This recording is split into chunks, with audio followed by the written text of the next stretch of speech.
We were wondering what an intermediary was, a lamppost that gives electricity to the public or an individual.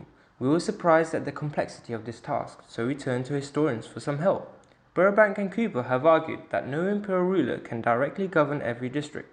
So often imperial rulers needed the skills, knowledge and authority of people from a conquered society. They define these people as intermediaries. Joseph Esherick recognizes that intermediaries help imperial powers to govern, but stresses that they enjoy considerable autonomy within their own domains, in return for the delivery of compliance, tribute, and military collaboration. Esherick's definition reminds us to recognize the agency of intermediaries and acknowledge that they weren't solely dominated by imperial powers they seem to have served. Our object is the Times Top 100, a book compiled by the Times. The Times Top 100 has been produced annually since 1999 for students. Each year, the publishers interview approximately 15,000 finalist students about their employment plans, hopes, and interests. All interviewees are then asked the question, which employer do you think offers the best opportunities for graduates? Each student can name only one company, which produces the top 100 ranking. Companies are placed according to how many students name them as offering the best opportunities for graduates. How does the Times Top 100 act as an intermediary, you may ask? The Times acts as an intermediary on behalf of the companies as the data they collect on students can support their hiring and recruitment practices. The Times Top 100 also serves the interests of students by providing information about prospective employers such as starting salaries, work experience, and application deadlines. The role of the Times Top 100 as an intermediary is crucial in providing information that would otherwise be difficult for students and employers to access without support.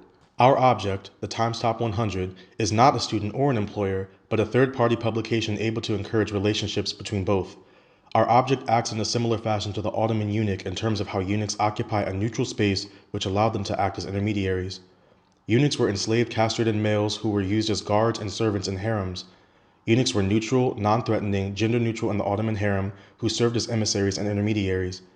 Eunuchs represented both the interests of the Sultan as well as the concubines. For our second link, we focused on gazetteers in the Qing. They were publications produced every 60 years by local scholars under the supervision of the county magistrate.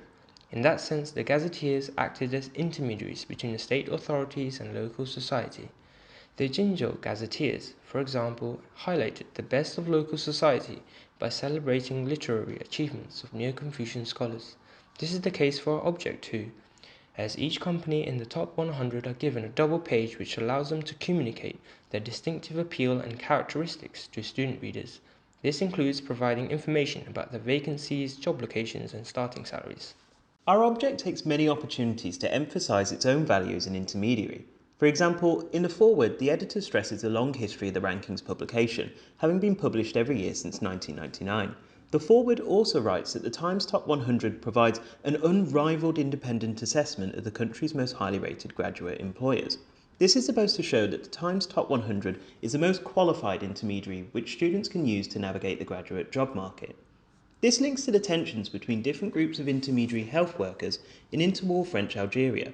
Algerian-born male medical auxiliaries tried to resist the transfer of some of their responsibilities to French-born female nurses of the IVC. The medical auxiliaries tried to emphasize the suitability of their qualifications and background. For example, Amma Crane Amma reasoned that prejudices have disappeared for the majority of Muslim natives. According to Amma, Muslim women were quite readily treated by male medical auxiliaries, so there was no need for the IVC in Algeria. Our last link considers how intermediaries may exploit subversive possibilities to circumvent imperial purposes. The Times Top 100 claims to focus only on presenting students with a ranked list of the top employers. Each of the employers in a ranking are given a double-page spread. However, we notice that some employers appear outside of these designated spaces. For example, on the back cover, PwC, which features in second place on the overall list, is featured again as part of a paid advertisement. Other companies appear in similar ways elsewhere in the book. These advertisements may distort the impression given to students of which companies offer the best opportunities, but allows the publisher to raise more revenue. This links to the problems the Catholic Church face in maintaining orthodoxy in the Americas. Many Amerindians acted as intermediaries for the Church, including as translators, but incorporated ideas from their own societies into Christian theology. For example, in Nahua accounts of the conversion of Paul, Sebastian was portrayed as sweeping the road, which was spiritually significant in Nahua communities, but no such sweeping is mentioned in the original story. This shows that intermediaries acting on behalf of the Catholic Church made choices which ultimately subverted the Church's attempts to enforce orthodoxy.